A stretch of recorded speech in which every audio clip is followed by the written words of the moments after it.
पूर्ण परमात्मा पाप कर्म दंड को भी काट सकता है। अभी तक जिस भी संत व महापुरुष से मिले उन्होंने यही बताया कि पाप कर्म फल भोगने से ही समाप्त होगा। वो प्रभु कौन है जो पाप कर्म को काट देता है, वो काल के बंधन से छुड़वा देता है। उसका क्या नाम है, पूजा की विधि क्या है? कृपया अवश्य सुनिए जगत गुरु तत्वदर्शी संत रामपाल जी महाराज के अमृत वचन। सतनाम के अंदर 2 अक्षर एक ओम और एक तत्, ये दोनों मिलकर सतनाम बनता है। और ये ज्योत निरंजन ओंकार रंकार ये तीनों काल के मंत्र। और सतनाम को जाप पे को नहीं। तो इस तरह के जो मंत्र हम जाप करते थे, नाम बिना बात बना नहीं, नाम से मोक्ष होगा। क्रियाएं अलग चीज हैं। जैसे क्रियाएं कौन सी हैं? जैसे हम 5 यज्ञ आपसे करवाते हैं, 5 यज्ञ। एक यज्ञ है धर्म की, दूसरी यज्ञ है ध्यान, और तीसरी यज्ञ हवन की, चौथी यज्ञ प्रणाम, और 5वीं यज्ञ है ज्ञान की, तत्व ज्ञान की। तो इन 5 यज्ञ ये क्रियाएं। एक यज्ञ है धर्म की, जैसे आप जी दान करते हैं पैसे, उनसे सेट बनाए जाते हैं, मैट लाए जाते हैं, रजाई आपके लिए बनवाई जाती है, पंखे लगाए जाते हैं, बिजली की लाइट की व्यवस्था की जाती है, भोजन भंडारे का व्यवस्था की जाती है। ये धर्म यज्ञ है। और एक यज्ञ है धर्म की, दूसरी यज्ञ है ध्यान। आप जी को तत्व ज्ञान सुनाया जाता है। जितनी देर आप आश्रम में रहते हो आपका मेडिटेशन होता रहता है। हमारा सहज समाधि है, मालिक की याद बनी रहना, वो उसका ध्यान कहलाता है। और आप सत्संग में आने के लिए अपने कार्य की व्यवस्था 3-4 दिन हफ्ता पहले करना शुरू कर देते हो, वो भी आपका मेडिटेशन होता है। भगवान के लिए ही आप चिंतित होते हैं। और तीसरी यज्ञ हवन की, जैसे यहां पर देसी घी यानी गाय और भैंस के घी से ज्योति जलाई जाती है। यहां पर लगभग आज वर्तमान में 3 क्विंटल घी का हवन होगा 3 दिन में। और वो विधि कितनी सिंपल है, परमेश्वर ने बताई है। एक रुई की जोत बना लो, घी डाल दो, उसमें घी डालते रहो, ना कोई प्रदूषण बढ़े। जैसे हवन करते थे वो व्यक्ति पहले, ये ऋषि नकली साधनाएं करने वाले, 10 किलो घी अगर कहीं सवा करना होता, हवन करना होता, तो कम से कम 2 किलो लाकड़ी गेल सवा करें थे, उसका कार्बन डाइऑक्साइड साथ बने था। अब परमात्मा ने एक 100 ग्राम भी रुई ना लगती हमारी, और इसमें 3 क्विंटल हवन हो जाता है देसी घी का। तीजी यज्ञ हवन की, चौथी यज्ञ प्रणाम, और 5वीं यज्ञ है ज्ञान की। तो ये जो ज्ञान है, जो ये यज्ञ है, जैसे कई व्यक्ति क्या करते हैं कि हवन करते हैं, कहीं पर भी चाहे उनको कोई खुशी होती है या कोई दुर्घटना या गम होती है, कोई दुख होता है, मृत्यु या जन्म होता है, या अन्य कोई सुख होता है, खुशी होती है, वो केवल हवन करते हैं। 10-20 व्यक्तियां बुला लेंगे और स्वाहा स्वाहा करके आध घंटा और जाते रहे। अब उस हवन से, यानी एक यज्ञ है, यज्ञ को समझो आप ग्लूकोस है, हमारे जन्म और मृत्यु का दीर्घ रोग है।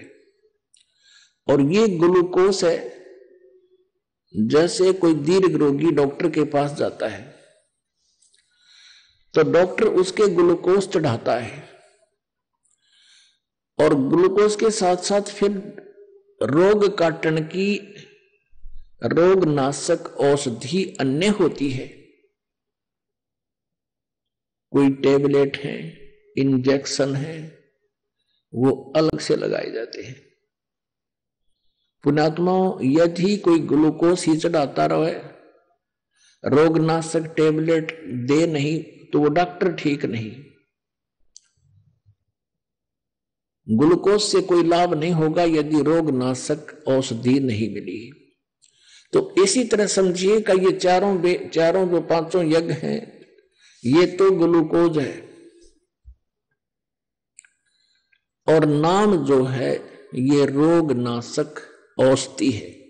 तो यहां यही बताया है, दिल खोज भैया निज नाम जपो, सत कबीर पूर्ण ब्रह्म खुलासा है। कहते हो कति खोल कर बता देता हूं कि वो सत्य माने अविनाशी, अविनाशी कबीर जो है ये पूर्ण ब्रह्म है, ये समझो मेरा खुलासा, यानी कति सार्वजनिक कर देता हूं कि ये है वो परमात्मा। और निज नाम जपो, अब निज नाम जपे बिना बात बने नहीं। अच्छा, दूसरे शब्दों में आपको ये समझाना चाहते हैं कि जैसे हमने खेत बीजना है, खेत में फसल बीजनी है, तो उसमें क्या करते हैं, जैसे एक सिंचाई कर दी और बीज बोया नहीं, नाम को समझो बीज है और यज्ञ समझो सिंचाई है, खाद और पानी समझो जल समझो। यदि खाद और पानी ही डालते रहे और बीज बोया नहीं तो व्यर्थ है। बीज बो के, जैसे हमने गेहूं प्राप्त करना है या आम का पौधा लगाना है, आम का पौधा बीज के, उसका बीज बीज के और फिर उसमें सिंचाई करें विधिवत, तो वो प्रोसीजर है सही, उससे फिर वो पौधा बनेगा, फिर आम बनेगा, फिर फल देगा।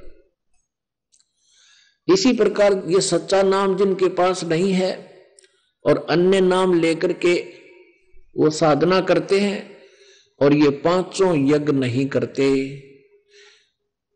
पहले तो उनका बीज गलत, क्योंकि आम के स्थान पर बबूल बो रखी है, उन्हें बीज रखी है। आम समझो ये 3 मंत्र का नाम ओम तत्सत, और बबूल समझो इनको छोड़ देकर अन्य जो भी जाप हैं वो सभी बबूल हैं। और जैसे कोई सिद्धियां प्राप्त करने के लिए जो साधनाएं कठिन तप करते हैं वो समझो भांग बो रहे हैं, वह भांग बीज रहे हैं, आम नहीं, गेहूं नहीं बीज रखा उन्होंने। यानी सत साधना, सतनाम, सच्चा नाम नहीं है, सही मंत्र नहीं है, वो साधना करते हैं तो वो व्यर्थ है। अकाल मूर्त शब्द स्वरूपी राम सतपुरुष, ये धन धन सतगुरु सच्चा सौदा वाले देते हैं, सिरसा वाले। उसी में से एक ब्रांच निकली है जगमालवाणी में, वो केवल एक ही नाम देते हैं, धन धन सतगुरु तेरा ही आसरा, बस ये जपते जाओ। ये तो खिलौने दे रखे हैं आपको, खिलौने, आपका जीवन व्यर्थ किया जा रहा है। तो पुण्यात्माओं, जब तक हम सत साधना नहीं करेंगे हमें वो उपलब्धि नहीं हो सकती जिसके लिए हम प्रयत्नशील हैं। तो उसके लिए आप जी को परमात्मा ने अब कृपा की है, ये पूरा ज्ञान आपके सामने रूबरू करा दिया है, सभी सदग्रंथों में प्रमाण बताए हैं। अब आप जी को बताते हैं कि हम क्या साधना करते थे और परमात्मा ने उस भक्ति को मना किया हुआ है। परमात्मा ने कहा है कि गुण तीनों की भक्ति में ये भूल पड़ो संसार, कहे कबीर निज नाम बिना कैसे उतरो पार। कबीर इस संसार को समझाऊं कै बार, ये पूछ पकड़ के बेड़ की ही उतरा चावे पार।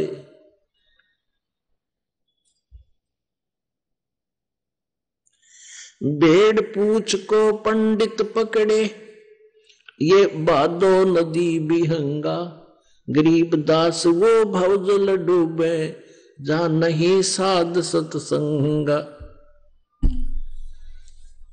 भेड़ पूछ को पंडित पकड़े हुए हैं, और ये भादो नदी विहंगा, गरीब दास वे भव जल डूबे, जिनको नहीं मिला साध सत्संगा, यानी जिनको परम संत नहीं मिले, वो ऐसी साधना कर रहे हैं जैसे कबीर परमेश्वर जी कह रहे हैं कि कबीर इस संसार को समझाऊं कै बार, ये पूछ पकड़ के भेड़ की रुतरा जाओ पार।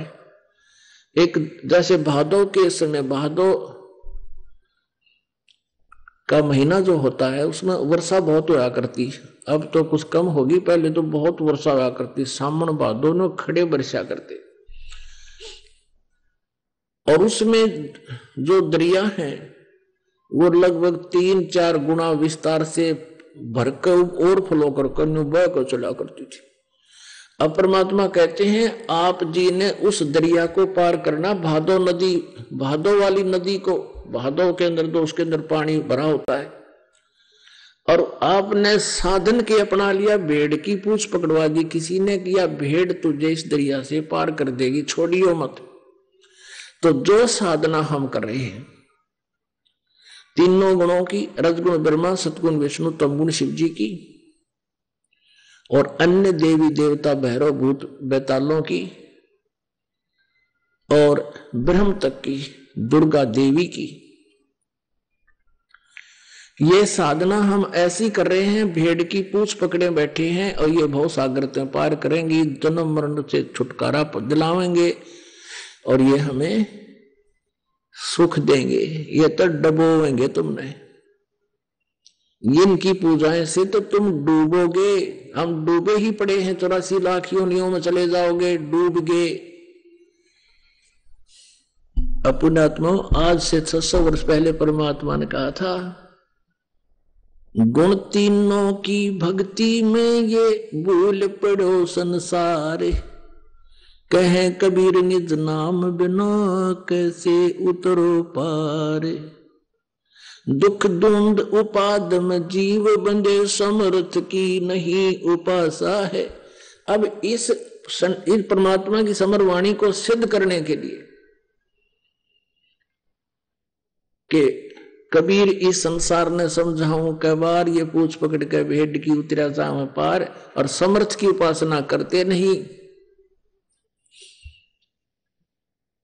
अब तीनों गुणों, रजगुण ब्रह्मा, सतगुण विष्णु, तमगुण शिव जी की भक्ति में पूरा संसार भूला पड़ा है। इनसे मोक्ष नहीं हो सकता, ये तुम्हारे किसी भी कष्ट का निवारण नहीं कर सकते, आपके जैसे कर्म हैं वैसे ही आपको ये देंगे, इसमें कोई परिवर्तन नहीं कर सकते। ब्रह्मा विष्णु जी और शिव जी, यानी विष्णु जी के अवतार आए श्री रामचंद्र, श्री कृष्ण जी। भगवान विष्णु को श्राप दिया था नारद जी ने कि एक जीवन तू पत्नी के वियोग में अपना बितावेगा, तेरी दुर्गति रहेगी। और ऐसा ही हुआ, श्री रामचंद्र रूप में विष्णु जी का जन्म हुआ, राजा दशरथ के घर पर विवाह हुआ, विवाह से होते ही वनवास हुआ, वनवास से सीता जी का अपहरण हुआ, और एक घोर घमासान युद्ध करके करोड़ों व्यक्तियों की मृत्यु हुई। जब सीता जी वापस लाए, संहार हुआ, आते ही घर से निकाल दिया गया। आजीवन श्री राम और सीता जी नहीं मिल सके, बाद में कई 1000 वर्षों तक रहे वो। जिस व्यक्ति के बच्चे जंगल में कहीं धक्के खा रहे हैं और वो राजा बना हुआ हो, क्या वो सुखी हो सकता है? सपने में भी नहीं हो सकता।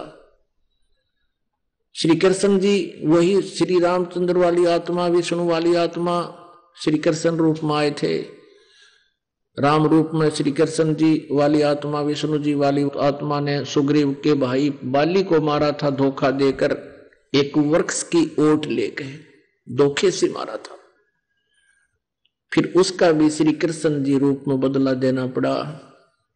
वो बाली वाली आत्मा तो एक शिकारी बना, और श्री राम वाली आत्मा श्री कृष्ण रूप में जन्मे, और शिकारी ने भगवान श्री कृष्ण जी के पैर में तीर मार के, विषाक्त तीर मार के उनका वध किया। अब परमात्मा कहते हैं, तुम कौन राम का जपते जापम, नारद जी का श्राप नहीं काट सके, वे अपना नहीं काट सके, श्राप तो और कैसे काटेंगे? अपना कर्म नहीं अब भी उन्होंने भोगना पड़ा विष्णु जी ने, श्री कृष्ण जी ने, तो अनुयायियों का वो कैसे दुख निवारण कर सकते हैं? तुम कौन राम का जपते जापम और ताते कटे ना ये तुम्हारे तीनों तापम। ये प्रेत बाधा ये भी 3 तापों में आती है। प्रेत बाधा हुई थी किसको? युधिष्ठिर जी को, जब महाभारत के अंदर उन्होंने अनर्थ कर डाले थे, ना जाने कितने सैनिक मार दिए थे, उनकी विधवाएं हो गई थी, पत्नी अनाथ हो गए थे, बालक, और युधिष्ठिर गद्दी पर विराजमान हुआ, उसको भयंकर सौपन आने लगे, प्रेत दिखाई देने लगे, किसी का सिर कटा हुआ है, आंखें फट जाती थी युधिष्ठिर की, ऐसे देखता रहता था पागलों की तरह, खाना पीना छूट गया था। श्री कृष्ण जी से भी उनका समाधान नहीं हुआ। एक यज्ञ करवाई गई थी जिसमें एक शंख रख दिया था कि ये पंचानन शंख रखा था, पंचायन, जिसके 5 मुख थे, एक तरफ रख दिया था सुसज्जित स्टेज पर श्री कृष्ण जी के आदेश अनुसार, और कहा था कि सभी पृथ्वी के जितने महापुरुष महात्मा संत ऋषि महर्षि सबको आमंत्रित करो, और जितने ज्यादा से ज्यादा साधु संत भक्त तुम्हारे यहाँ भोजन करेंगे उतने ही तुम्हारे पाप हल्के होंगे, और जो बाधा तुम्हें हो रही है कर्म की वो खत्म होगी। सबने भोजन खा लिया, शंख नहीं बजा। श्री कृष्ण जी ने भी भोजन खा लिया था, वो पांडवों का यज्ञ के अंदर शंख नहीं बजा। शंख नहीं बजा तो यज्ञ संपूर्ण नहीं हुई, यज्ञ संपूर्ण नहीं हुई तो प्रेत बाधा उनके ऊपर आई, आपदा नहीं टली। अब क्या बताते हैं? 33 कोट यज्ञ में आए वो शेष 88 सारे, 12 कोट वेद के वक्ता, सुपुच का शंख बजारे। 33 करोड़ देवता, 88,000 ऋषि और 12 करोड़ विप्र, वेदों के वक्ता, कंठस्थ याद कर रहे थे, चतुर्वेदी, दिव्यवेदी, त्रिवेदी, सबने भोजन खा लिया। श्री कृष्ण जी ने भी भोजन कर लिया, लेकिन शंख नहीं बजा। एक वाल्मीक नीचे कुल साधु, जिन शंख पचायन पूरे नादु, और गनो माया के पूता, ब्रह्म जोगनी सब ही दूता। कहते एक वाल्मीक नीचे कुल साधु, द्वापर युग में कबीर परमेश्वर जी आए हुए थे करुणा में नाम से, और उनका एक शिष्य था सुपथ सुदर्शन, जो वाल्मीक जाति में जन्मा था। अब ये लंबी कहानी है, तो हम क्योंकि परमेश्वर कर करा वैसाइया मन में लहर उठा, दादू सिरदर जीव का वो आप बगल हो जाए। तो वहां कहते हैं उन पांडव यज्ञ भी संपूर्ण उस सत भक्ति करने वाले सुपथ सुदर्शन से हुई थी, उनका शंख बजा था, और तब उनकी वो 3 ताप का कष्ट प्रेत बाधा दूर हुई थी युधिष्ठिर की। तुम कौन राम का जपते जापम, तात कटे नयति नो तापम। और आज वही जाप जो सुदर्शन जी जपा करते थे, आज आप जी को सबको प्रदान किए जा रहे हैं। फिर आपका ऊपर प्रेत बाधा मांगे के आस पास भी नहीं रह गया आपके, तो और कर्म के जो संकट आने हैं आपके वो भी खत्म होंगे, क्योंकि ये मंत्र प्रारब्ध के पापों को भी नाश करता है, और प्रारब्ध के पाप नाश होंगे तो आपके संकट दूर होंगे, आपके जीवन रूपी सफर में जितने भी कांटे हैं परमात्मा साफ करेगा, और फिर आप सुख में जीवन व्यतीत करोगे। लेकिन करेगा किनके?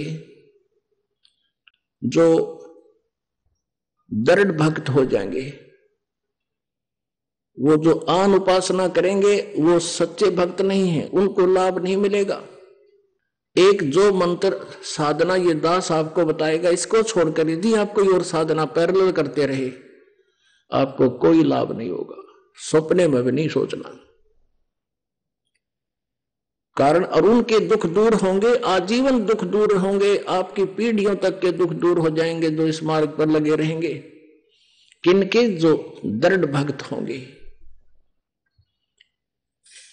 गीता जी में लिखा है, 12वें अध्याय में कि जो अव्यभिचारिणी भक्ति करते हैं उन्हीं को परमात्मा की सभी उपलब्धियां होती हैं। व्यभिचारिणी कौन सी है, अव्यभिचारिणी कौन सी है? व्यभिचार उसको बोलते हैं जैसे कोई लड़की दुराचार करती है, अपने पति को के पैरेलल अन्य भी किसी पुरुष के पास गमन करती है, वो व्यभिचारिणी लड़की है।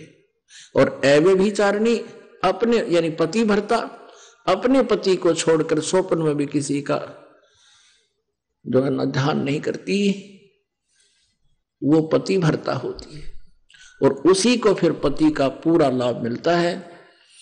अब क्या बताते हैं कि हमने पति भर्ता पद पर आना है। अभी तक हम व्यभिचारिणी भक्ति कर रहे थे कि तब भैरव का हाथ जोड़ा थे, आप करियो दया, कि तब भूता की पूजा करें थे, कि तब को बाबा गिरी फलाना उड़द मर रहा है उसकी मड़ी ने पूजा करते, कभी किसी न कभी कहीं। तो ये हम व्यभिचारिणी भक्ति कर रहे थे। अब पुण्यात्माओं जैसे हम आप जी को जो साधना देते हैं वो इन कमलों के जो प्रधान है, हमारे कमल बने हुए शरीर की रीढ़ की हड्डी के बैक साइड में, इन सभी भगवानों के मूल कमल में गणेश जी यानी गुदा के से ऊपर 2 उंगल ऊपर रीढ़ की हड्डी के अंदर की साइड में मूल कमल है जिसमें गणेश जी का चैनल है। समझो गणेश जी का लोक तो इस ब्रह्मांड में कहीं और है, उसमें हो रही गतिविधि इस मूल कमल के अंदर दृष्टि गोचर होती है, जिनका ये कमल ओपन हो जाता है, खुल जाता है। इससे ऊपर फिर ब्रह्मा जी का कमल है, सावित्री ब्रह्मा जी रहते हैं 2 उंगल ऊपर अंदर की तरफ रीढ़ की हड्डी, ये बैकबोन जो हमारी है इसके अंदर बैक अंदर की साइड में नीचे से 2 उंगल फिर 2 उंगल ऊपर वहां ब्रह्मा और सावित्री का कमल है। उसके बाद नाभि कमल, ये सुंडी बोलना जिसने देसी भाषा में, इसके पीछे रीढ़ की हड्डी के चिपका हुआ ये एक कमल है जिसको नाभि कमल बोलते हैं। उसमें विष्णु और लक्ष्मी जी का वास है। फिर हृदय कमल ये दोनों सतनों के यहां सामने इसके बैक साइड में रीढ़ की हड्डी के अंदर की तरफ उसके चिपका हुआ एक कमल है जिसमें पार्वती और शिव जी का कमल है, यानी उनका यहां बैरियर है। ये बैरीगेट समझ लो, बैरियर ला रखे। और फिर ये कंठ कमल यहां नहीं, ये पीछे इसके बैक में जहां रीढ़ की हड्डी थोड़ी सी यहां बैंड होती है, कुछ फैल जाती है, यहां पर ये दुर्गा का कमल है। अष्ट कमल दल बोलते हैं इसको, देवी का जो है ना चैनल है। इसके आगे फिर यहां त्रिकुटी, यहां नहीं है, यहां बैक में है, यहां त्रिकुटी कमल है। और फिर ये सहस्रार कमल है, जैसे ये चोटी रखा करते हैं ना हिंदू रखते हैं, ये चोटी सब जो सहस्रार कमल का पहचान होती थी इसके नीचे है, इस खोपड़े से काफी नीचे है, वो अलग से आंतड़ियां सी बनी है, 1000 छोटी छोटी पत्तियों जैसी, वो जैसे ये टेप रिकॉर्डर देखा हो ना, उसके अंदर छोटे छोटे टांके से ला रखे होते हैं, ऐसी व्यवस्था। तो हम आप जी को सबसे पहले, अब दास जो प्रमाण देने जा रहा है, आपको ये भ्रम पैदा हो जाता है कि एक तरफ तो ये कह रहे हैं तीनों गुणों ब्रह्मा विष्णु महेश की पूजा कतई नहीं करनी चाहिए, और फिर दूसरी तरफ ये उन्हीं के मंत्र प्रारंभ में दिए जाते हैं। पुण्यात्माओं ये इनकी पूजा नहीं है, इनसे लाभ लेने का, इनसे हमने जो लाभ लेना है, इनका जो ऋण हमारे ऊपर है उसको उतारना है। अब हमने किसी का ऋण दे रखा है, लोन ले रखा है, तो हम उसका ऋण देंगे, आदर सत्कार उसका करेंगे, नमस्कार करेंगे तो खुश रहेगा, तो वो हमारा कोई शत्रु नहीं है। अब उसको जैसे हमने बैंक से लोन ले रखा है, तो बैंक वाले फिर ना देंगे तो भाई घर पे भी आएंगे, नोटिस भी देंगे और फिर कोर्ट कार्रवाई भी करेंगे और नीलामी भी करेंगे, उनकी तो फिर मजबूरी है वो। इसी प्रकार इन भगवानों का हमारे ऊपर कर्जा है, और इनकी मजदूरी करेंगे, हम पूजा नहीं करेंगे। अब जैसे कोई किसी के यहां नौकरी करता है तो वो उसकी पूजा नहीं कर रहा, वो अपना वर्क डन प्राप्त कर रहा है, उससे अपना मजदूरी करके पैसे ले रहा है, अपना गुजारा कर रहा है, ऐसे ही समझो।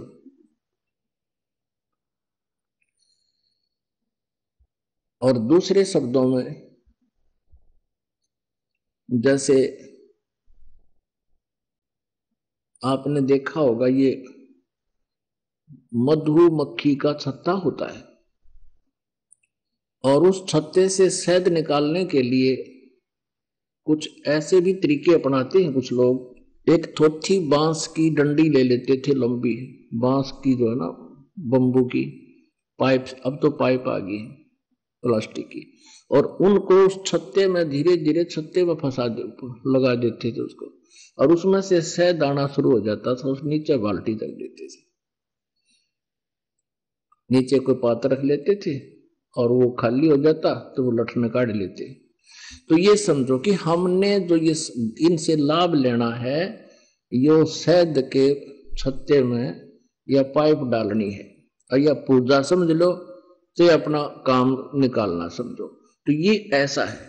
तो ऐसा जो है ये हम इनकी साधना करते हैं, इनकी मजदूरी करते हैं, पूजा नहीं करते। अब आपको यहां डिफाइन करना पड़ेगा, डिफरेंशिएट यानी भिन्नता बतानी पड़ेगी कि एक पतिव्रता लड़की किसे कहते हैं।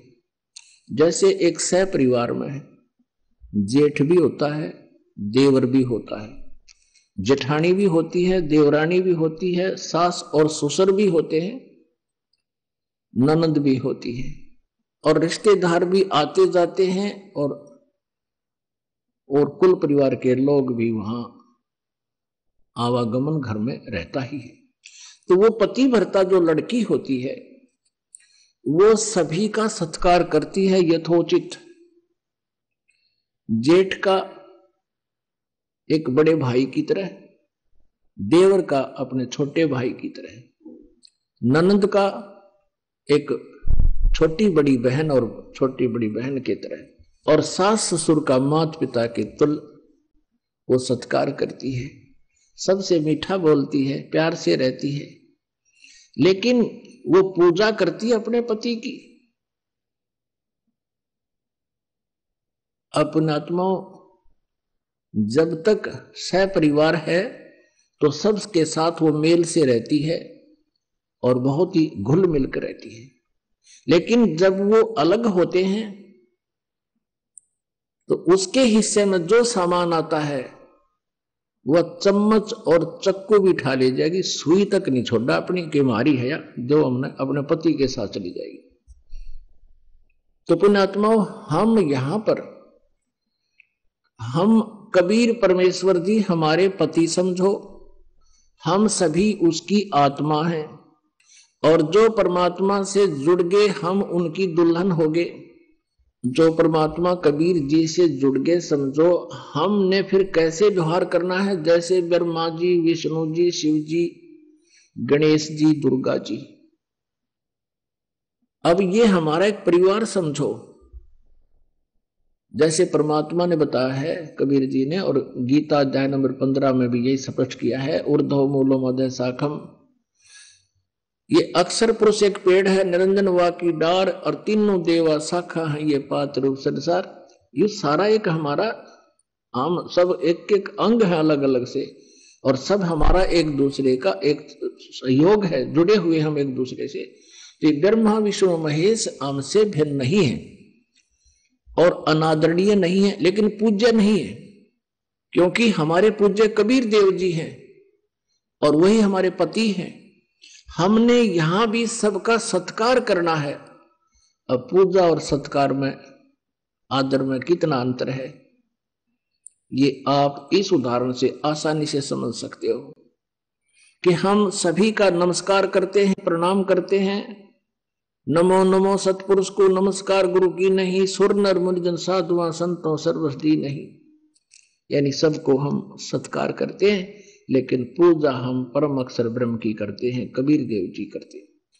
हमारे वो पति हैं और हम जब तक उनकी पतिव्रता पद पर उनके साथ रहेंगे तो वो हमारे साथ रहेंगे, हमारी पूरी मदद करेंगे।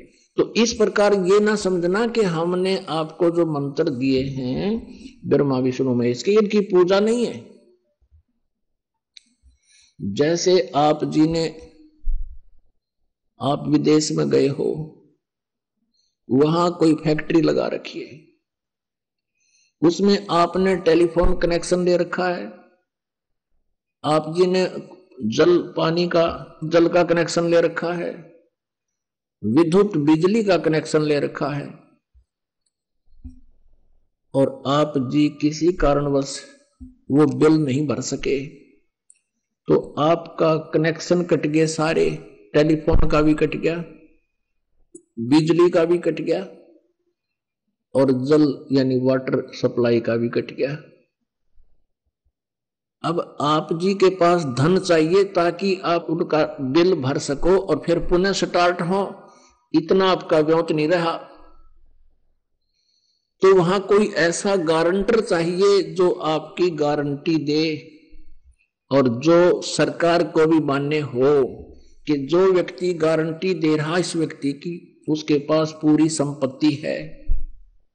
तो फिर क्या होता है, वो गारंटर बीच में आकर के आपके पुनः चालू करवा देता है, बिजली वाले कनेक्शन भी, टेलीफोन कनेक्शन भी और वाटर कनेक्शन भी सप्लाई का।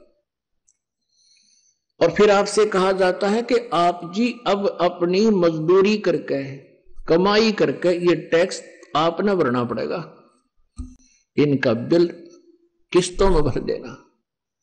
तो आप जी का फिर काम शुरू हो गया और कमाई करके आप उनकी वापस दे दोगे। तो पुण्यात्माओं, हम सतयुग में जन्मे थे, हमारे बहुत पुण्य कर्म थे, हमें कोई आपदा नहीं आई और हम सभी ध्यान लगाते थे, जो मनमाई साधना करते थे, और फिर भी हम सुखी थे। हम ये सोचा करते थे जो साधनाएं हम कर रहे हैं इन्हीं से सुखी हैं। फिर हम त्रेता में जन्मे, तब भी हम गणे दुखी नहीं हुई। फिर हम द्वापर में जन्मे, तो भी हम गणे दुखी नहीं हुए, लेकिन हमारे पुण्य अक्षीण होते चले गए और हम साधना गलत करते रहे। आप देख लो, सतयुग से लेकर आज तक का इतिहास आपके समक्ष खोल कर दिखा दिया इस दास ने कि क्या साधना करते थे। कल आपने सुना था कि विष्णु जी कह रहे हैं मैं दुर्गा से ऊपर कोई भगवान नहीं जानता, इससे ऊपर कोई देव नहीं है, कोई प्रभु नहीं है, और मैं इसी की पूजा करता हूं। बताओ। और सतयुग के ब्राह्मणों के बारे में लिखा कि वेदों के पूर्ण विद्वान थे और दुर्गा की पूजा करते थे, खाक विद्वान थे वो। तो जब तक वो साधनाएं अपनी जैसी भी कोई करता रहा, पुण्य ठीक है, चाहे ना करो साधना, वो पुण्य तो पूरे मिलेंगे आपको पिछले जन्म के जो किए हुए प्रारब्ध के। या कुछ ऐसे लोग भी आपको दिखाते हैं जो कति भगवान के हो गया 6 महीना वेक बगीता इष्ट धाम पर चले गए, माथा टेके 100 रुपये दान कराए और फिर सारा साल गुटी लावे, सारी बकवाद घटाए इधर उधर के, खूब और उनके खूब ठाठ है, खूब अच्छी संतान है, खूब संपत्ति है, अच्छी पोस्ट पद है, और वो भक्ति भी ना करते। तो कारण क्या है, उनके पिछले पुण्य है, उनकी बैटरी चार्ज है पिछले जन्मांतर की, लेकिन अब चार्जर नहीं ला रखा उन्होंने। अब पिछले पुण्य कब तक चलेंगे, जब तक वह बैटरी चार्ज है। और फिर एकदम आपत्ति आवेगी, जैसे आपको बहुत बार बताया है कि मुख्यमंत्री हेलीकॉप्टर में जा रहा था, जब तक कितने ठाठ थे, और जब वो डिस्चार्ज हुई ना बैटरी, हेलीकॉप्टर में मारे गए, क्रैश हो गए, कोई पानी पियाने वाला नहीं मिला उनको। तो ये दुर्गति होगी जीव की। तो जब तक हम सतयुग त्रेता द्वापर में रहे, हम साधना तो यही कर रहे थे जैसी अब आपके समक्ष है, आप जी करते आ रहे थे, लेकिन आपकी बैटरी डिस्चार्ज होती रही और चार्जर ठीक लगा नहीं, यानी सत साधना मिले नहीं, परम संत मिले नहीं, मिले तो उनकी हमने मानी नहीं। कबीर परमात्मा चारों युगों में आए हैं। अब आगे हम कलयुग में, अब कलयुग में भी आत्मा भक्ति बिना नहीं रह सकती, कोई न कोई साधना कर ही रहे हैं। उन साधनाओं के करते करते अब आपदाएं आ रही हैं, और पहले जो साधना किया करते थे वो करते तो गलत थे, लेकिन आपदाएं नहीं आती थी। कारण क्या था कि उनके पुण्य ज्यादा थे और वो ये सोचा करते थे कि जो भक्ति हम कर रहे हैं इससे हमें लाभ हो रहा है। अब वही भक्ति आज पूरा विश्व कर रहा है, यानी विशेषकर हिंदू धर्म तो अवश्य वही पूजाएं कर रहा है जो पहले करा करते, और उसके करते करते आप जी को कितने कष्ट हो रहे हैं। कारण क्या है कि आपके वो पुनों की बैटरी डिस्चार्ज हो ली और चार्जर आगे ठीक लगा नहीं तो ईब आप पर आपदाएं शुरू होगी, और आज ये बात आपके समझ में आसानी आएगी। तो इस प्रकार हम पहले अपना जीवन व्यर्थ करते रहे और साधना ठीक बनी नहीं। तो पुण्यात्मा, अब जो प्रसंग आपको हम दास सुनाने जा रहा है कि सच साधना ना करके हम जो भी कार्य साधना करते हैं वो यूजलेस है, और गुण तीनों की भक्ति में जो हम करते हैं, तीनों गुणों की साधना, रजगुण ब्रह्मा, सतगुण विष्णु, तम गुण शिव जी की, इसमें कहते हैं भटक रहा संसार, भरम रहा संसार। तो आप जी सत्य पुरुष परमात्मा परम अक्षर ब्रह्म की भक्ति करोगे, उसकी पूजा करोगे और बाकी सब आदर और सत्कार सबका करेंगे। तो हम जो आपको इन कमलों, क्योंकि आपके कमल बंद हो गए, आपके कमल बंद हो गए तो आप स्वदेश नहीं जा सकते जब तक आप सभी उस सरकार के सभी ऋणों से मुक्त नहीं हो जाओगे। आप तिरकुटी पर नहीं जा सकते, एयरपोर्ट पर नहीं जा सकते। तिरकुटी हमारी यहां पर है, वैसे यहां बताने के लिए यहां कहा जाता है इस स्थान पर, और यहां है, लेकिन वो है बैग। तो यहां पहुंचने से पहले हमने ये नीचे के सभी कमल, इन कमलों से होकर गुजरना पड़ेगा। हृदय कमल के अंदर जीव का वास है, हृदय कमल से ये सीधा नीचे जाना पड़ेगा इसको, हृदय कमल से ऊपर रास्ता सीधा नहीं है, नीचे मूल कमल में जाना होगा। मूल कमल में गणेश जी का बैरिगेटर पाओगा, वहां पर बैरियर पाओगा, और वहां आप के साथ परमेश्वर होगा, आपके हाथ में वो नो ड्यू सर्टिफिकेट होगा। आपने गणेश जी की मजदूरी करके उसके नाम के जाप की करके और उसको ऋण मुक्त हो चुके हो, और ऑटोमेटिक आपके वहां पर नो ड्यू सर्टिफिकेट लिखा पाओगा। अग जाइए, फिर आप ब्रह्मा जी के उसमें आओगे, बैरिगेट पे ब्रह्मा जी के लोक में जाओगे, इस कमल के में आओगे, वहां से फिर आपको इस नाम के जाप की कमाई से आप वहां से ऋण मुक्त मिलोगे। फिर विष्णु जी के नाभि कमल में आओगे, वहां आप इस मंत्र का जाप जो प्रथम मंत्र में आपको देते हैं उसकी भक्ति से आपका वो भी कमल साफ मिलेगा रास्ता। फिर हृदय कमल में आओगे, जो आपको भगवान पार्वती और शिव का जाप दिया जाता है, मजदूरी है ये, पूजा नहीं है इनकी। तो फिर वहां आपके इस मंत्र के जाप के जो प्रथम मंत्र में आपको दिया जाता है इन सभी भगवानों की मजदूरी करने की, उसके बाद फिर कंठ कमल में आओगे, यहाँ दुर्गा जी का वास है, इसका भी आपको एक मंत्र दिया जाता है, उससे फिर आपका यहां भी रास्ता साफ मिलेगा, क्योंकि ये देवता है। ये यहाँ के नकली इन ऑफिसों में बैठे जो कलरक आदि हैं, इसी तरह डंडी नहीं मारे। ये तो कति स्पष्ट पाओगा, जो भी आपका अकाउंट है कंप्यूटर की तरह आपका क्लियर पाओगा आपने, क्योंकि आपने साधना सही कर रखी है। तो और फिर आप आओगे तिरकुटी में, जब पहुंचा जाएगा तिरकुटी में, और ये डुप्लीकेट संत के हैं, हम तो कहते हैं सीधे तिरकुटी में जाते हैं, हम नीचे के कमलों से हमारा कोई लिंक नहीं है, हम तो सीधे तिरकुटी में पहुंच जाते हैं। ये राधा स्वामी वाले सतलोक का ये ठेका ले रहे हैं, सतलोक जान का और सब निवेदन का, ना इनका ज्ञान सही, ना इनके मंत्र जाप सही। और ये क्या कहते हैं, नीचे के हमने कोई लिंक लेना देना नहीं, हम तो सीधे तिरकुटी में जाते हैं। तिरकुटी तो समझो इंटरनेशनल एयरपोर्ट है, और वहां पर जाने से पहले आपने पासपोर्ट बनवाना पड़ेगा। और फिर क्या होगा कि सब नो ड्यू सर्टिफिकेट सभी सरकार के सभी विभागों से लेने पड़ेंगे, और इतना पैसा चाहिए कि जाने का किराया भी हो। तो ये सारा कुछ खोलेगा तब आप एयरपोर्ट में जाने योग्य होगे। अगर आपने वैसे ही पहुंच गए एयरपोर्ट की, वहां जैसे प्लेटफार्म की टिकट कटवा के बैठे रहिए वहां पर, कौन जान देगा तूने।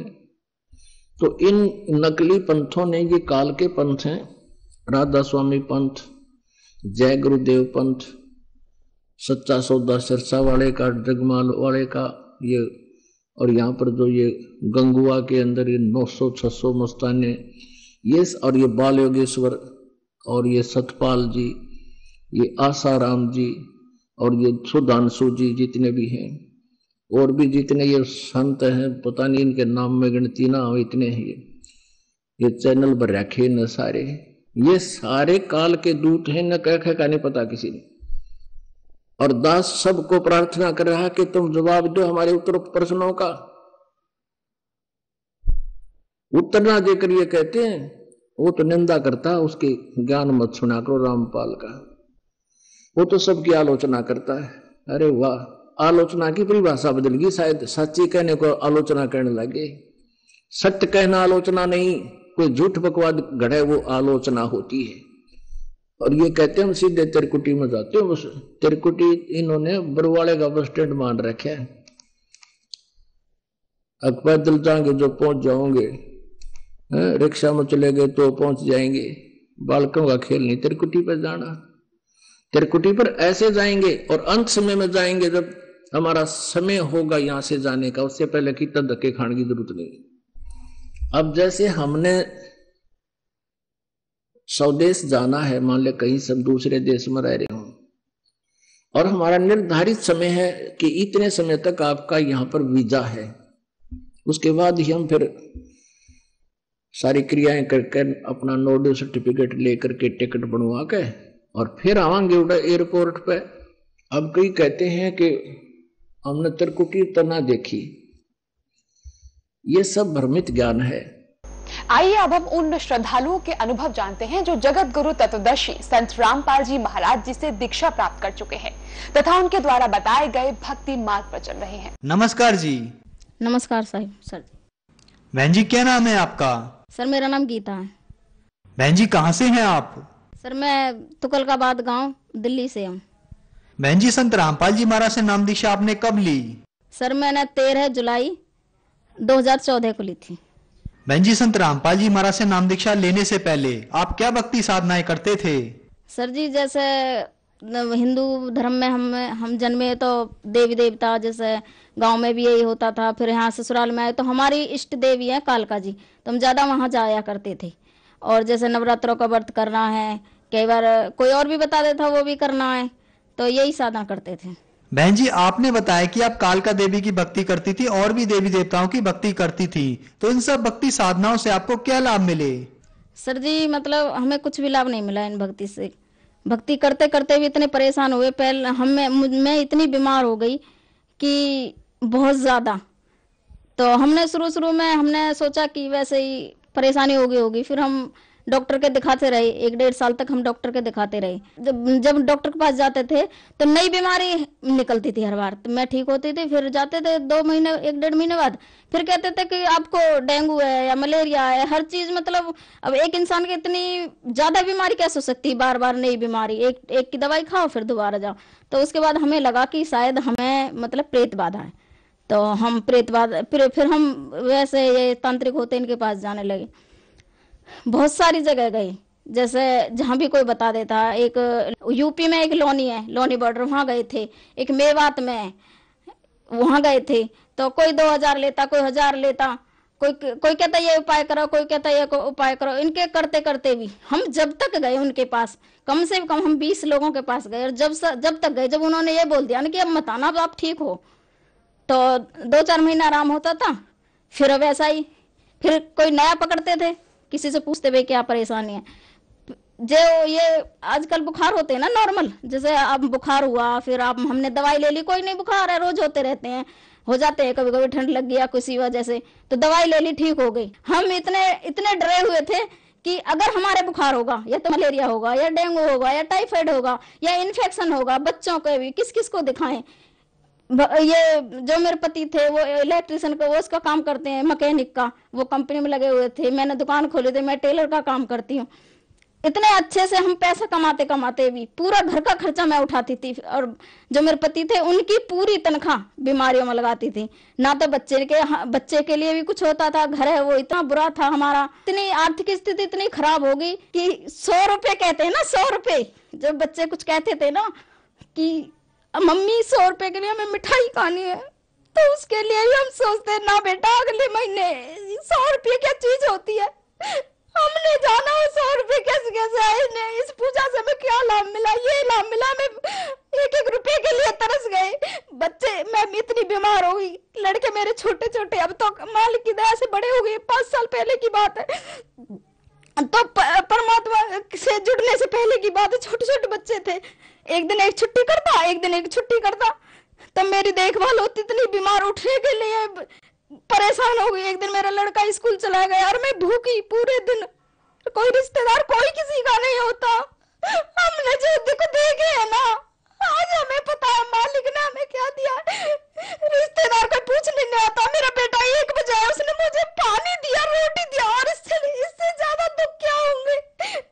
हम दोनों पति पत्नी घर में रोते थे और बारसते थे कि अगर उन्होंने बोला कि अगर तेरे को कुछ हो जाएगा तो क्या होगा, हमारा बच्चों का क्या होगा, ना ही घर है ना ही कुछ है। इतनी आर्थिक स्थिति इतनी खराब हो गई, कहीं भी जाते कहते थे 1000 दे दो, 2000 दे दो, इतनी ज्यादा परेशानी आ गई हर चीज के लिए। नहीं बेटा ये नहीं है, खाने के लिए तरस गए, किसी से क्या कहें, इतनी ज्यादा परेशानी हो गई हमें। बहन जी, आपने बताया कि आप कालका देवी की भक्ति करती थी, उस भक्ति से आपको कोई लाभ नहीं मिला, बल्कि आप पर भूत प्रेतों की समस्या हो गई, आप बहुत ज्यादा बीमार रहने लगी, आपकी आर्थिक स्थिति बहुत ज्यादा खराब हो गई। तो फिर संत रामपाल जी महाराज की जानकारी आपको कहाँ से मिली? जी, ये जो मेरे पति हैं वो मैकेनिक काम करते हैं, तो उन्होंने यहाँ एक दुकान खोली थी संगम बिहार में, तो वहाँ ऐसे ही मैं बीमार तो रहती, ऐसे ही बैठे थे, एक वहाँ भाई मिला, उन्होंने बोला कि मतलब क्या हुआ, इन्होंने कहा नहीं कुछ नहीं है, कि नहीं बताओ तो क्या हुआ, कह रहे मेरी पत्नी इतनी बीमार है कि मुझे लगता नहीं है कि वो बचेगी, और मैं मतलब मेरे पास पैसे भी नहीं है इलाज करवाने के लिए। तो उन्होंने बोला कि एक संगम बिहार में एक भगत है देवी जी के, दुर्गा जी के, तो वहां जाओ आप, तो मैं गारंटी लेता हूँ वो ठीक कर देंगे। तो हम गए वहाँ सारे, तो उन्होंने बोला कि भाई मैंने ये काम छोड़ दिए हैं, तो हम रोने लगे, हम कहने लगे अगर आपने ये काम छोड़ दिया, मुश्किल से हमें उम्मीद थी कि हमें कुछ दिन तो ठीक रहे, तो अब हम कहाँ जाएं। तो उन्होंने बोला कि मैं संत रामपाल जी महाराज के पास जा चुका हूँ 2 महीने पहले, और आप वहीं चलो। तो भैया सर जी इतने परेशान थे ना, हमें ज्ञान की या सवाल जवाब की कोई जरूरत नहीं पड़ी हमें, क्योंकि हमें ऐसा लगता था कि बस कुछ भी हो जाए, बस हम ठीक होने चाहिए, क्योंकि हालत इतनी ज्यादा खराब थी ना, दिन रात खाट में पड़े रहना, लोग पड़ोसी नहीं पूछते थे, रिश्तेदार नहीं पूछते थे, तो एक अकेला इंसान कब तक सहेगा। तो हमने कहा कि ठीक है, हम आपके साथ चलेंगे। तो हमने उनके साथ जाकर 2014 13 जुलाई को संत रामपाल जी महाराज से नाम दीक्षा ली। बहन जी, संत रामपाल जी महाराज से नाम दीक्षा लेने के बाद क्या आपको कोई लाभ भी प्राप्त हुए? हाँ सर जी, संत रामपाल जी महाराज के से नाम दीक्षा लेने के बाद हमें बहुत सारे लाभ हुए। जैसे पहली प्रेत बाधा थी, ये दूर हुई, धीरे धीरे लगा उसमें टाइम। जैसे हम वहां से बरवाला से नाम लेके आए, तो मुझे दोबारा से दिक्कत होने लगी, मैं बीमार हुई 2-3 दिन बाद। तो अब हमें इतनी जानकारी नहीं थी, तो हमने वो किशन भगत जी एक बदरपुर के, तो उनसे पूछा कि भाई हमको इतनी परेशानी हो रही है, तो उन्होंने बोला गुरुजी से प्रार्थना करो आप। तो हमने गुरुजी से प्रार्थना करी, तो गुरुजी जब मैंने फोन करा तो गुरुजी भगत गुरुजी के पास खड़े थे, तो तुरंत उन्होंने मुझे जवाब दे दिया कि मतलब आप भक्ति करो, परमात्मा दया करेंगे। सर जी उस दिन का दिन है, आज का दिन है, दिन पे दिन मैं ठीक होती चली गई। और जो वो प्रेत बाधा थी ना, रो के गई, कहती थी कि आप मतलब आपके गुरुजी मुझे मारते हैं, और जबकि मैं उल्टी पड़ी रहती थी गुरुजी से नाम लेने के बाद में। वो कहती थी कि मुझे मारते हैं गुरुजी, लेकिन मुझे दर्द नहीं होता था। वो कहता था कि आपके घर से चला जाऊंगा, औरों को भी ले जाऊंगा, मैं आपके दरवाजे तक भी नहीं आऊंगा, अपने गुरुजी से कह दो मुझे छोड़ देंगे। एक लाभ तो ये हुआ मुझे। और जी संत रामपाल जी महाराज से नाम दीक्षा लेने से पहले जैसे हमारे घर नहीं था और हमारी छत टूटी हुई थी, फर्श टूटा हुआ था। जब सब सोते थे ना बारिश में, तो मेरे पति ये देखते थे कहाँ से वो लगाऊं, चद्दर लगाऊं कि हमारा छत टपक रही है। तो हमें रोना आता था इस बात पे कि पता नहीं सबके घर बनता, हमारा क्यों नहीं बनता। तो मालिक की दया से वो घर बना। इतनी बुरी आर्थिक स्थिति थी हमारी कि 100 रुपए खर्च करने के लिए हमें सोचना पड़ता था। आज संत रामपाल जी महाराज की दया से आज हमने आर्टिका गाड़ी ली है, जबकि पड़ोसी ये कहते हैं कि इतनी बड़ी गाड़ी तुमने कैसे ले ली। तो ये हम कह रहे हैं कि ये मालिक की दया। नहीं, हमने तो कभी सोचा ही नहीं था कि हमारे पास कभी गाड़ी होगी। बस ऐसे सोचते हैं उनके पास गाड़ी, हमारे पास क्यों नहीं है। तो संत रामपाल जी महाराज की इतनी बड़ी दया है कि उनकी कृपा से हमने आज आर्टिका गाड़ी ली है।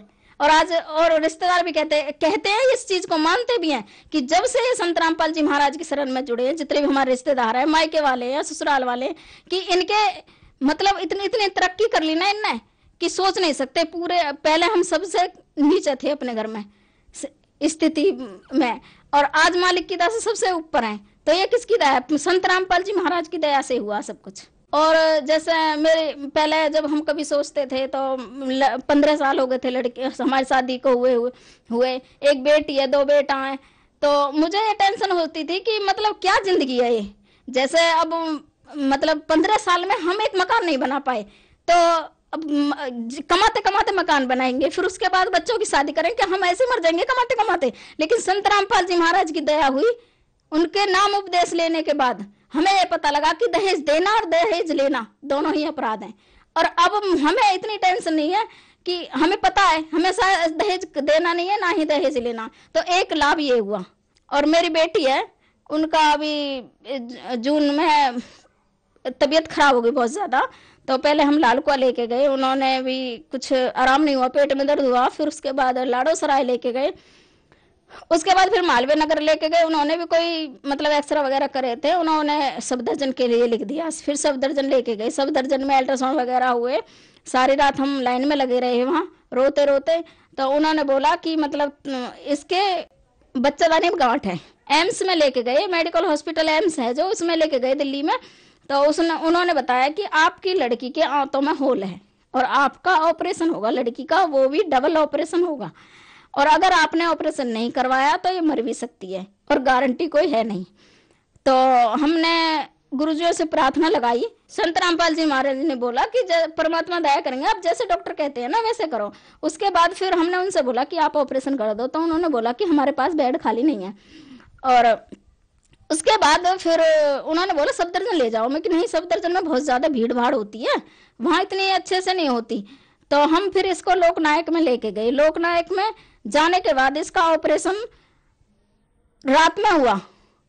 तो उसके बाद फिर संत रामपाल जी महाराज की दया से 1 हफ्ते में मेरी बेटी घर वापस आ गई। और तीसरे दिन 10वें दिन हम इसके टांके कटवाने गए, बिल्कुल ठीक थी। डॉक्टर ने बोला आप ठीक हो, आप खेल सकती हो, आप दौड़ सकती हो, अब बीमार थोड़ी हो। जबकि मैंने मेरी लड़की के साथ में 2 लड़कियां और थी 14-15 साल की, मेरी लड़की भी 15 साल की है। उनके 2-2, 3-3 बार ऑपरेशन हुए। लेकिन अब और भी वार्ड थे, जेंट्स भी थे, बच्चे भी थे, लड़के भी थे। सबके मैंने देखा कि प्राइवेट हॉस्पिटलों में करवा के ऑपरेशन आ रहे हैं और यहाँ पड़े हैं 2-2, 3-3 महीना। एक लड़की का 4 बार ऑपरेशन हुआ। और परमात्मा की दया से, संत रामपाल जी महाराज की दया से 1 हफ्ते में वापिस आ गई। और वो डॉक्टर ने बोला था कि चांस कम है, आपकी लड़की के लैट्रिन वाली थैली लगेगी और वो कम से कम 6 महीने रहेगी। तो अगर हम कोशिश करके देखते हैं ऐसा हो सकता है। तो कम चांस है, मतलब थैली लगनी है, ये 99% थैली लगेगी। तो संत रामपाल जी महाराज की दया से थैली भी नहीं लगी। 10 दिन में मेरी लड़की ठीक होगी। और आज सब ये पूछते हैं, पड़ोसी भी पूछते हैं, इस तरह आरती कैसी है? आराम है आरती के, आरती ठीक है, परमात्मा की दया से उसको कोई दिक्कत नहीं है। आज खेलती है, कूदती है, अच्छे से खाती पीती है, कोई दिक्कत, कोई कह ही नहीं सकता उसका ऑपरेशन हुआ है। तो संत रामपाल जी महाराज की शरण में जाने के बाद आर्थिक स्थिति बहुत ठीक है हमारी। मैं बिल्कुल ठीक हूँ। आज अगर मैं चल रही हूँ, मैं सिलाई का काम करती हूँ, पूरे दिन सिलाई का काम करती हूँ, घर का काम करती हूँ। अगर आज मैं चल रही हूँ तो वो संत रामपाल जी महाराज की दया से चल रही है। मुझे पता है, मेरा शरीर है, मुझे पता है। और जैसे जब मैं बीमार होती थी तो मेरे पति है, मैं काम नहीं करती थी, पति काम करते थे। मेरे बाल जो कंघी करते थे मेरे पति करते थे, पैर दबाते थे, हाथ दबाते थे। रात को 11 ड्यूटी करके 12 बजे तक मेरी सेवा में लगे रहते थे। इतने मालिक की दया से ये सब इतना अच्छा हो गया। और उनकी नौकरी नहीं लग रही थी, सर में जाने से पहले दुकान खोली थी, कभी चलती थी कभी नहीं चलती थी। तो घर बनाया परमात्मा ने। घर बनाने के तुरंत बाद 2 दिन का काम छोड़ के गए थे, उन्होंने पंजाब में नौकरी मिली और आज अच्छी तनख्वाह के साथ, और मैं भी अच्छे से कर रही हूँ। आज बच्चे भी ठीक हैं और पति की नौकरी भी अच्छी लगी है, वो भी भक्ति करते हैं, हम भी भक्ति करते हैं।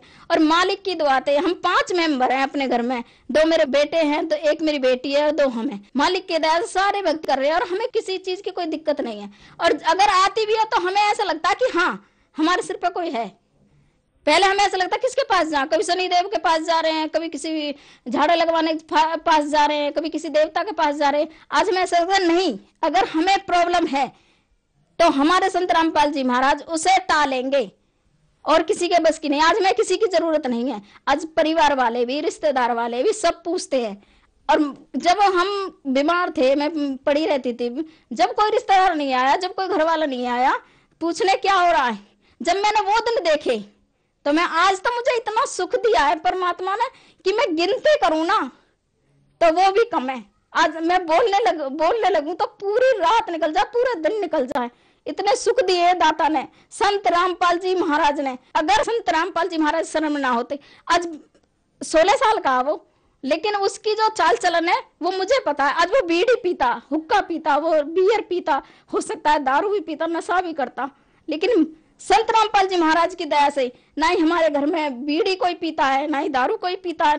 कि आज हमारे मोहल्ले में इतने सारे घर हैं, एक भी घर उनमें ऐसा नहीं है कि जिनके घर में कोई दारू बीड़ी नहीं पीता हो। तो क्या मेरा बच्चा बच जाता? क्या मेरा पति बचता? नहीं बचता, क्योंकि ये दुनिया खाती है, दुनिया पीती है, रिश्तेदार भी वैसे ही, पड़ोसी भी वैसे ही, तो मेरा बेटा कहाँ बचता? तो मुझे पता है कि संत रामपाल जी महाराज ने जो हमें आगे दुख हो, एक बेटा जब दारू पिए तो कितने दुख होता है ना, कितने कलेश होते हैं। मैं देखती हूँ, पड़ोस में देखती हूँ, रिश्तेदारी में देखती हूँ। ये भी बहुत बड़ा सुख है संत रामपाल जी महाराज की कृपा से कि आज हम किसी नशा से, किसी भी गंदी चीज से हाथ नहीं लगाते।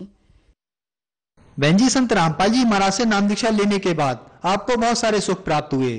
तो जो श्रद्धालु आपको देख रहे हैं और वो भी किसी न किसी बीमारी से ग्रस्त हैं या किसी न किसी चीज से परेशान हैं, क्या वो भी संत रामपाल जी महाराज से नाम दीक्षा लेने के बाद ठीक हो सकते हैं? उनके लिए आप क्या संदेश देना चाहेंगी? सर जी, संदेश तो मैं क्या दे सकती हूँ, मैं प्रार्थना कर सकती हूँ।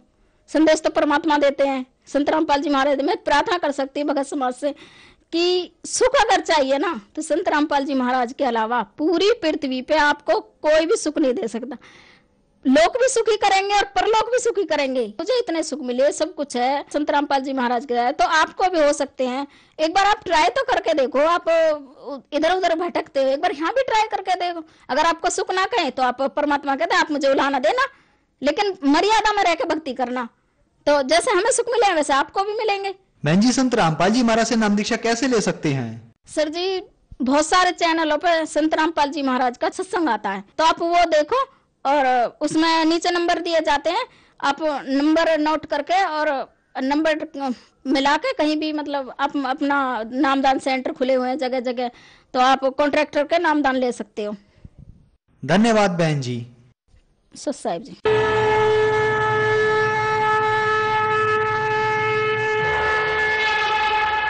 आप सुन रहे थे जगत गुरु तत्वदर्शी संत रामपाल जी महाराज के मंगल प्रवचन। अधिक जानकारी के लिए संपर्क करें 8222 880541 8222 8805